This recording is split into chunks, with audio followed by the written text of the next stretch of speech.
This week on ANN, ADRA's Birds and Bees project helps children in India make smart choices about health and lifestyle. Adventist professors and students in Mexico assist those in need. And later, Global Youth Day is finished, but the spirit lives on. We'll show you how you can participate. These stories and more coming up.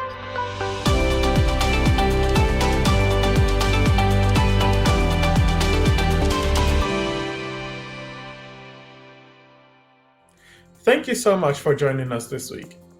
The Adventist Development and Relief Agency, or ADRA in India, with support from Reckitt Benckiser, a consumer goods company and producer of health, hygiene, and home products, is set to launch a 2-year program for 10 to 19-year-olds called the Birds and Bees Talk. Program Director for ADRA India, Rajan Pidamalia, said the purpose of the program was to help young people making decisions about their health and other life skills. Pidamalia says, ADRA helps people in need, especially those most vulnerable, such as women, older adults, and minority communities. Children are no exception. Having open conversations through the Birds and Bees Talk program allows young people to ask questions, understand what life outcomes will mean based on decisions they make, and take appropriate actions as they get older.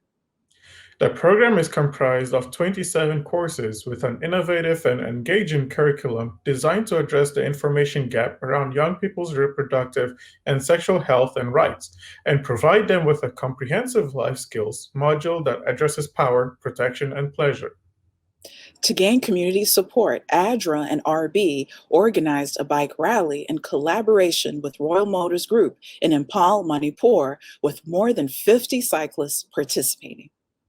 Riders wore a royal blue t-shirt with the Birds and Bees Talk logo and rode nearly 68 miles from Imphal east to Bishnapur to highlight the importance of decision-making, consent, and life skills for adolescents.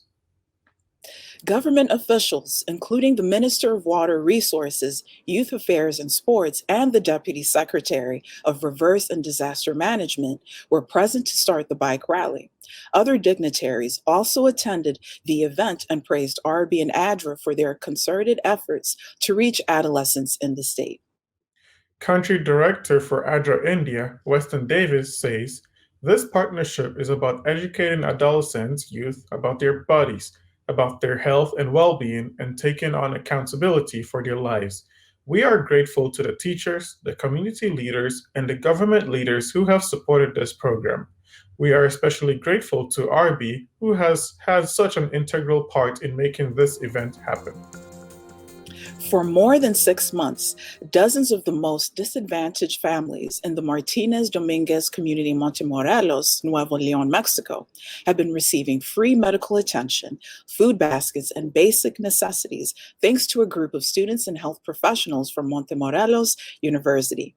Because of the pandemic, millions of families began to face economic difficulties as well as physical and mental health issues, including those in the Martinez Dominguez community.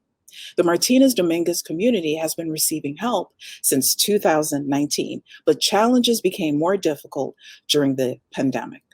Only a handful of health professionals and 5 students who are completing their social service in medicine, psychology, physical and rehabilitation therapy were available to assist the needy community.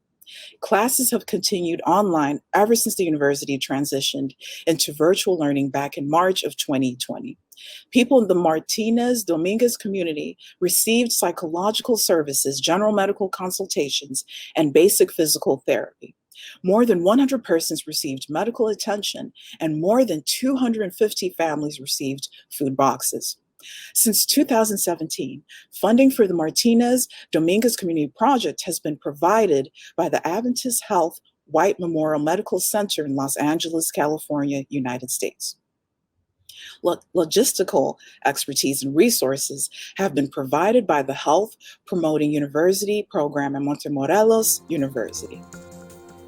As we announced last week, the Seventh-day Adventist Church and Hope Channel have partnered together to develop Heroes 2, the Bible trivia game. The game was published last week on March 25, approximately 8 years after the original version of Heroes. Players progress chronologically through the game by answering increasingly difficult questions about 12 of the most prominent champions of faith in Scripture, from Adam and Eve to the Apostle John. Vice President of Hope Channel, Vyacheslav Damian, says, Heroes 2 is the first game published by a Christian broadcasting network, and we hope this innovation will lead many people to have a relationship with Jesus. The game is currently available in English, Spanish, French, and Portuguese, with 6 more language availabilities pending. Another exciting feature of the Heroes 2 game is that every player will be encouraged to start Bible studies through the Hope Channel. Called The Big Questions, this special Bible study series is online at hopebiblestudy.org and will help answer questions like, what happens when you die? Or, is God real? If God is good, why do we suffer? And many other tough questions. You can learn more at heroesbibletrivia.org. Heroes 2 is also available for download on both iOS and Android mobile platforms. AdventHealth's COVID-19 vaccine task force has helped a 19-year-old with an extremely rare medical diagnosis get vaccinated and protected against the virus. Only a handful of people with her condition made it to adulthood, and the vaccine is the best glimmer of hope she has to continue living safely. AdventHealth's West Florida Division reports. 19-year-old Sarah Sizemore hasn't been out of her home since the COVID-19 pandemic began. That's because she has a rare genetic disorder called MCAP. COVID has changed our entire family's life. We've made a lot of sacrifices to protect her and to keep her safe. Jessica Wilhelmini is Sarah's sister and caregiver. She says Sarah is one of only 300 people in the world who have MCAP and one of only 12 to make it to adulthood. And now, Sarah needs brain surgery to survive, but she's considered very high risk for COVID-19. We felt a lot of panic and a lot of anxiety because Sarah actually needs a brain surgery. And so we've been holding out, just trying to help her get protected from COVID so that she can safely move forward and have these medical procedures that are absolutely necessary for her. Sarah's doctors recommended she receive both doses of the COVID-19 vaccine before her surgery, and our vaccine task force went to work to make that happen. It's incredibly humbling. I'm honored to be a part of this experience, and in Sarah's case, you know, I see her as if my daughter was going through this, that I would want the best for her, and this vaccine is the best glimpse of hope that she has to continue living as healthy and as safe as possible. Jessica says she and her family are so grateful for the opportunity to keep Sarah safe. Being here today is like seeing the light at the end of the tunnel. We have so much hope and so much gratitude, and we are so grateful to be able to be here to get this vaccine. We won't be going to the grocery stores or anything like that yet, but we definitely will be following up with medical care and procedures, and that means everything to us. Can you say thank you for the shot? Thank you, shot. Thank you, and Okay. you're feeling okay. You're happy. Sarah is scheduled for surgery next month. For Advent Health, I'm Rochelle Haynes. Earlier this year, Faith Rivera, a young adult at Younger Generation Church, or YG, in Arlington, Texas, recently pitched the idea of offering Valentine's appreciation gifts to all the frontline workers at Texas Health Mansfield, a joint venture between Texas Health and Advent Health.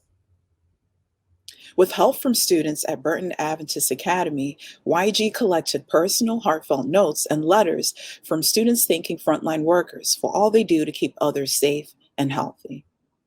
The notes were added to a collection of goodies, including warm drinks, sweets, and Krispy Kreme donuts for the hospital employees.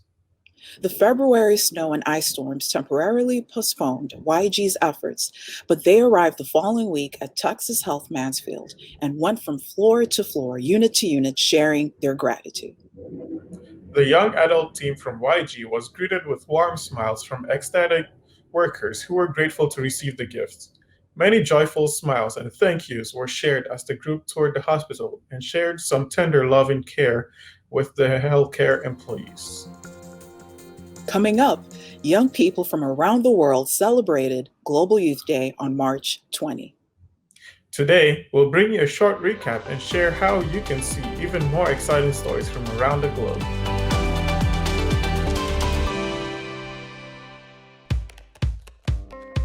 We may look, pray, read, think, worship, sing, and share differently, but we all look forward to the Sabbath. And we all look forward to the future when Jesus will come again.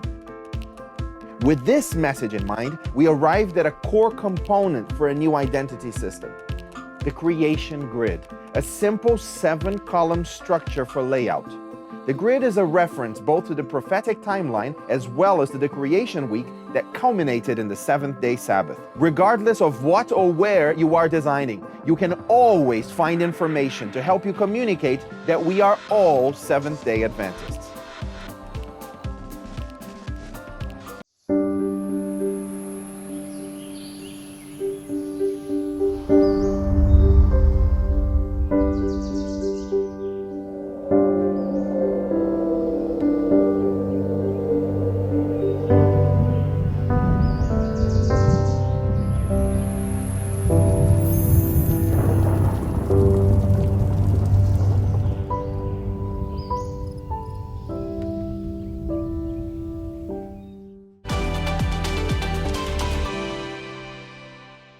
Welcome back.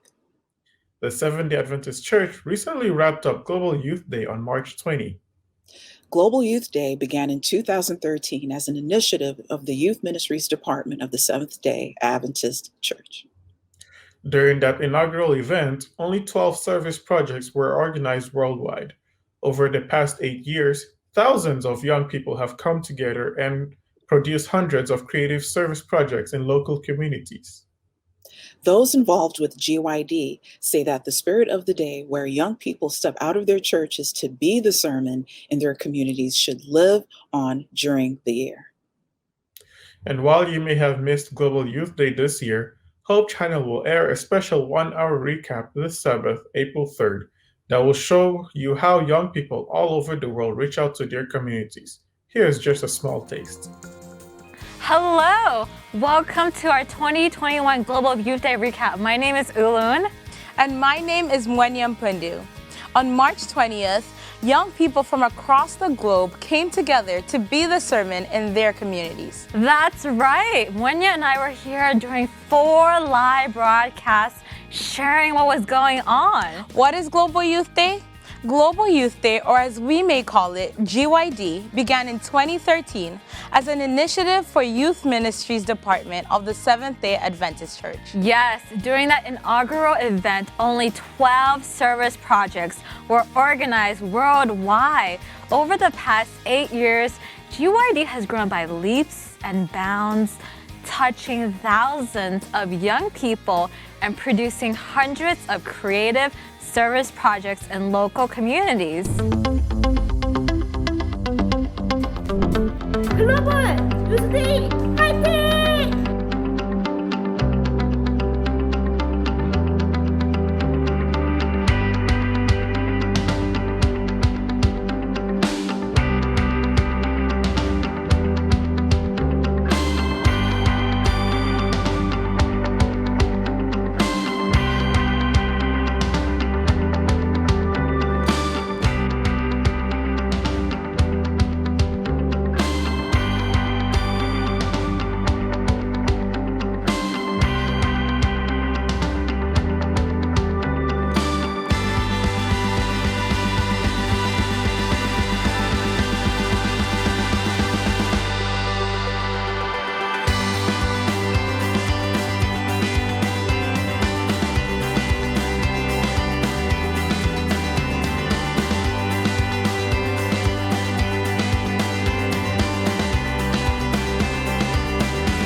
When you were thinking about starting that Instagram page, I know it was specifically for sharing Jesus and God, but were you nervous about initially starting?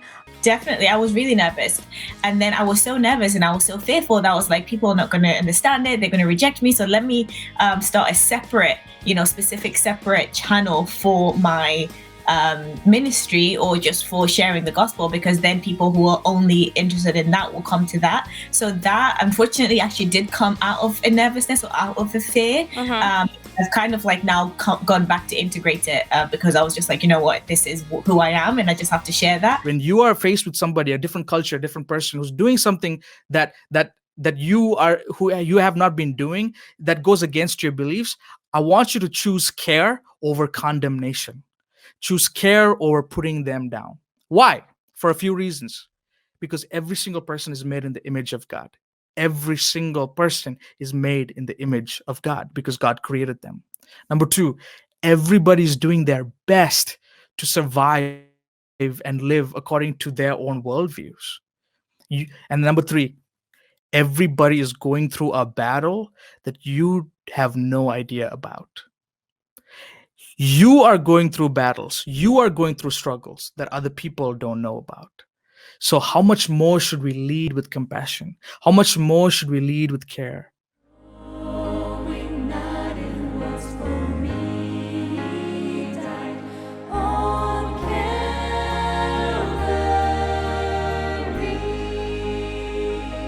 Samson prayed with faith one last prayer to redeem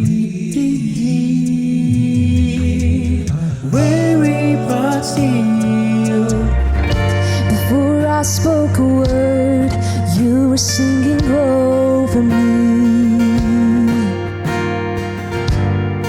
You have been so good to me. We have worked with an international team to develop Heroes 2, a new Bible trivia game that I am sure you will enjoy. Most importantly, you all learn about the Bible while playing. In this game, you will answer questions about Bible heroes. And the more experience points you collect, the more you unlock new heroes like Noah, Joseph, Jesus, Ruth, John. These are just a few of the 12 heroes who will challenge you. The website is heroesbibletrivia.org. If you want to see even more ways young people went out to be the sermon, check out the Youth Ministries Facebook page at facebook.com/GC Youth Ministries. And don't forget to check out the program on April 3 on Hope Channel. Check your local listings at hopetv.org. Coming up, David Trim is here with This Week in Adventist History. But up next, Adventist Mission shares the story of how a little boy experienced a miracle in Mexico.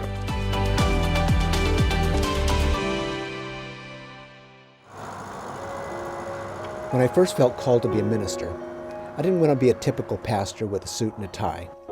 One of the things I appreciated most about Christ was his ability to defy convention. Once, when I moved away from a place where I was pastoring, one of my friends said, "We're going to miss you. You're so unusual." I take that as a compliment. I'm someone who likes a challenge. I love to test my limits. I've been running for more than 35 years, most days of the week. I love to run, especially in nature. It's time alone with God where I can recharge. I run first thing in the morning so I can prepare emotionally and spiritually for whatever I might experience that day. I find my greatest fulfillment in relating to people who aren't Adventist or even Christian. We have to meet people where they are. That's what Jesus did, and it's still our responsibility today. I have friends who are Christians and atheists, gay and straight, old and young, of all races and ethnicities. I'm a biker, a runner, and a pastor. I'm extremely blessed. My name is Stephen Chavez, and this is my whole life.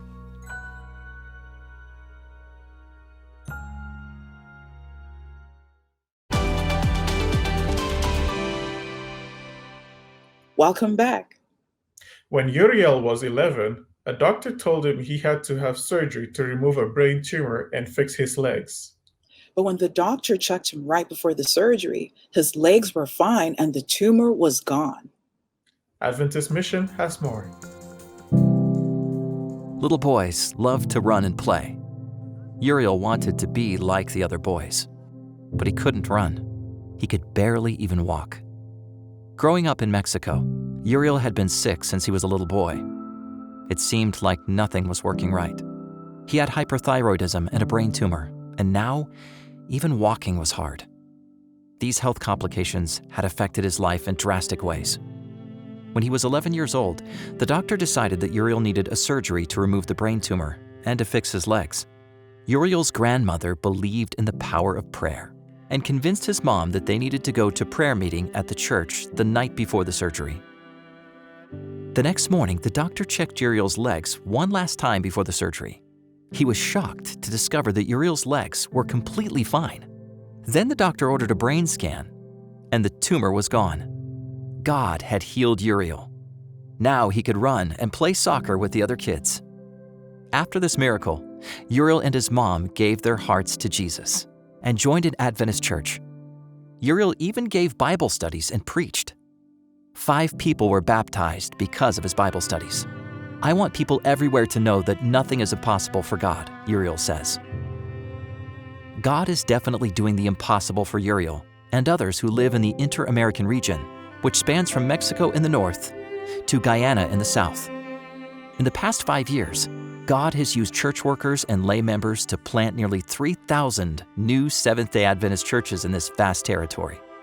The church has also started at least 11 urban centers of influence in the region. These centers follow Christ's example of mingling with people and meeting their physical and spiritual needs. For example, a lay member established a center in Guatemala to rehabilitate and bring hope to people struggling with drug and alcohol addictions. Many have overcome addiction by seeking treatment at the center and getting to know Jesus, and 1,500 have been baptized. 3 other countries in the region have established centers of influence to minister to immigrants from a specific Asian ethnic group. Church members mingle with them and share the love of Jesus by teaching Spanish classes, playing ping pong, counseling, and offering Bible studies. In fact, a church was planted especially for this ethnic community. As God's work goes forward with power in the Inter-American region, we see that truly nothing is impossible for God. When church members pray together and share the gospel, miracles happen and lives are changed. Just ask Uriel. Thank you for your prayers and financial support of the mission offering around the world. Watch this and other mission stories online by visiting AdventistMission.org, then click on videos at the top. And finally, for today's episode, let's turn to David Trim for a look at Adventist history. This week, we hear about mission organization and growth in the Melanesian Island region of the South Pacific. Welcome to This Week in Seventh-day Adventist History. On March 29, 1918, the 39th General Conference session convened in San Francisco on the United States West Coast. This session was particularly significant in our history because it was the first regular session to be postponed. At that time, sessions were held every 4 years, and the previous session had been held in 1913.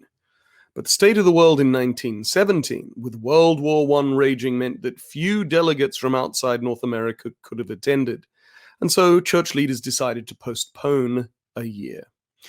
As it turned out, the war was still ongoing in the spring of 1918, but the circumstances were somewhat more favorable for travel, and so the session convened with 434 delegates 93 years ago this week. The session met for 17 days, concluding on April 14. All 3 executive officers, President Arthur Daniels, Secretary William Spicer, and Treasurer Walter Knox, were re-elected. As it turned out, 3 sessions were to be postponed in the following 20 years because of the Great Depression and World War II. And of course, last year, our 4th, the 2020 session, was postponed because of the COVID-19 pandemic. On April 1st, 1972, the Papua New Guinea Union Mission came into operation. The Union then had 36,000 members in 285 local churches. At the end of 2020, the Union reported a membership of 900,000 in 8,230 local churches. Now, the creation of that new union was part of a wider reorganization of Adventist mission work in the Melanesian region of the South Pacific. As a part of that reorganization, the New Hebrides mission was separated from New Guinea and became part of the Western Pacific Union Mission. Now, back in 1972, the Franco-British colony of the New Hebrides had 28 Seventh-day Adventist churches with 2,800 members. Today, the independent nation of Vanuatu, as it has become, is a mission in the Trans-Pacific Union Mission, and at the end of 2020, there were 215 local churches and a membership of 26,838 in the Vanuatu mission. In both Papua New Guinea and Vanuatu, there has been tenfold growth in those 48 years. Something to be grateful for this week in Adventist history. Thanks for watching ANN. Join us next week for more news from the headquarters of the Seventh-day Adventist Church.